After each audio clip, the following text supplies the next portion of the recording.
একাদশীর মাহাত্ম্য আস্বাদন করব।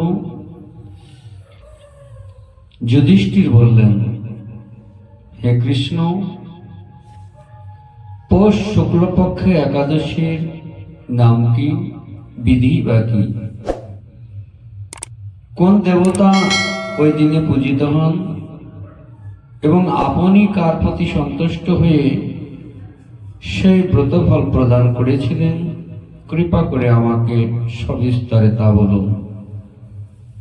ধর্মরাজ যুধিষ্ঠির ভগবানের কাছে জিজ্ঞাসিলেন, ভগবান শ্রীকৃষ্ণের কাছে জিজ্ঞাসিলেন ধর্মরাজ যুধিষ্ঠির। তদুত্তরে শ্রীকৃষ্ণ বললেন,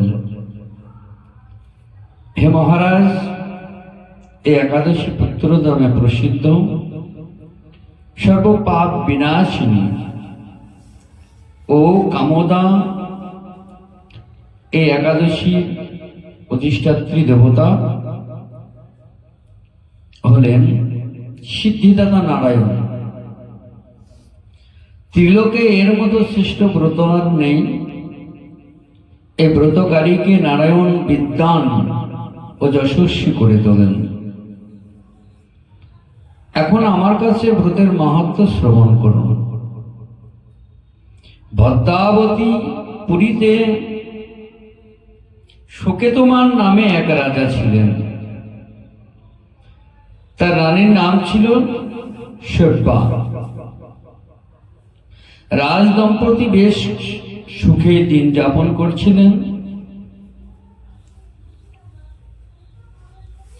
বংশ রক্ষার জন্য বহুদিন ধরে ধর্মকর্মের অনুষ্ঠান করে যখন পুত্র লাভ হলো না, তখন রাজা দুশ্চিন্তায় কাতর হয়ে পড়লেন। তাই সকল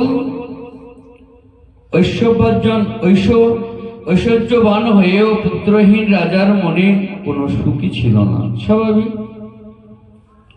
তিনি ভাবতেন পুত্রহীনের জন্ম বৃথা ও গৃহশূন্য। পিতৃদেব মনুষ্য লোকের কাছে যে ঋণ শাস্ত্রে উল্লেখ আছে, তা পুত্র বিনা পরিশোধ হয় না। পুত্রবান জনের এই জগতে যশ লাভ ও উত্তম গতি লাভ হয় এবং তাদের আয়ু, আরোগ্য, সম্প্রতি প্রভৃতি বিদ্যমান থাকে। নানা দুশ্চিন্তাগ্রস্ত রাজা আত্মহত্যা করবেন বলে স্থির করলেন যে আমার মতো রাজা বেঁচে থেকে লাভ কি? কিন্তু পরে বিচার করে দেখলেন আত্মহত্যা মহাপাপ।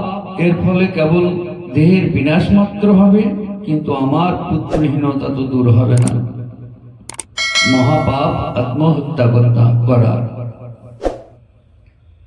আর আমি আত্মহত্যা করলেই তো আমার সমস্যার সমাধান হবে না। তারপর একদিন রাজা নিবিড় বনে গমন করলেন। বন ভ্রমণ করতে করতে দ্বিপ্রহর অতিক্রান্ত হলে রাজা ক্ষুধা তৃষ্ণায় অত্যন্ত কাতর হলেন। এদিকে ওদিকে জলাদির অনুসন্ধান করতে লাগলেন। তিনি চক্রবাক, রাজহংস ও নানা রকম মাছে পরিপূর্ণ একটি মনোরম সরোবর দেখতে পেলেন। সরোবরের কাছে মুনিদের একটি আশ্রম ছিল। তিনি সেখানে উপস্থিত হলেন। সরোবর তীরে মুনিগণ বেদপাঠ করছিলেন। মুনিবৃন্দের চরণে তিনি দণ্ডবোধ প্রণাম করলেন। মুনিগণ রাজাকে বললেন, হে মহারাজ, আমরা আপনার প্রতি প্রসন্ন হয়েছি। আপনার কি প্রার্থনা বলুন? রাজা বললেন, আপনারা কে এবং কি জন্যই বা এখানে সমবেত হয়েছেন? রাজা প্রশ্ন করলেন তাদের।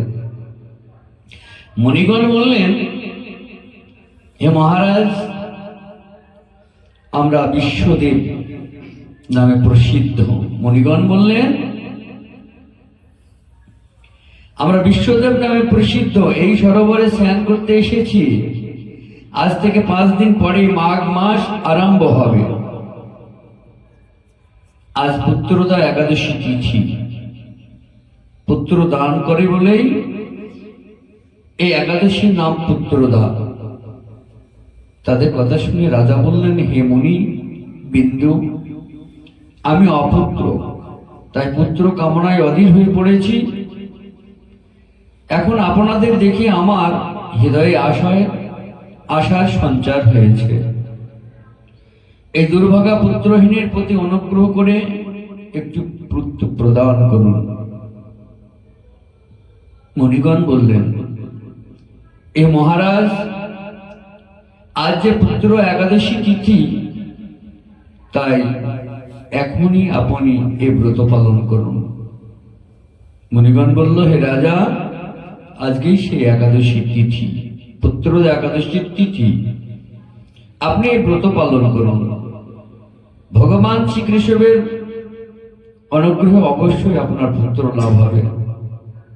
মুনিদের কথা শোনার পর যথাবিধানে রাজা কেবল ফল মূলাদি আহার করে সেই ব্রত অনুষ্ঠান করলেন।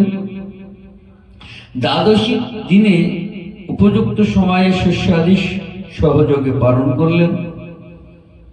মুনিদের প্রণাম নিবেদন করে নিজ গৃহে ফিরে এলেন।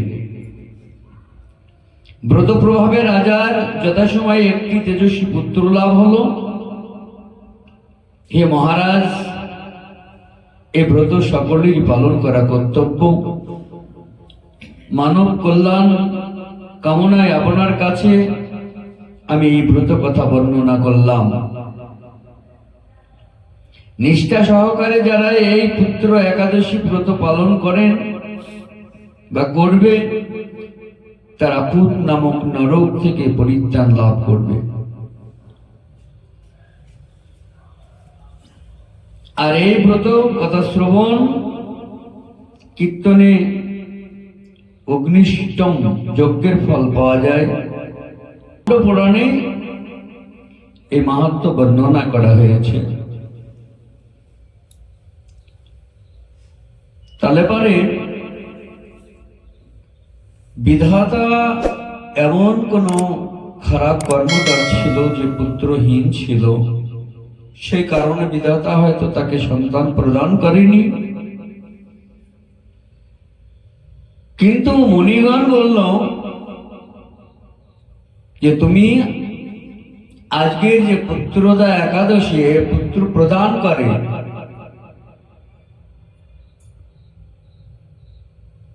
এই একাদশী তুমি পালন করো, পুত্র লাভ করবে। কারা বললো? মুনিগণরা বলল।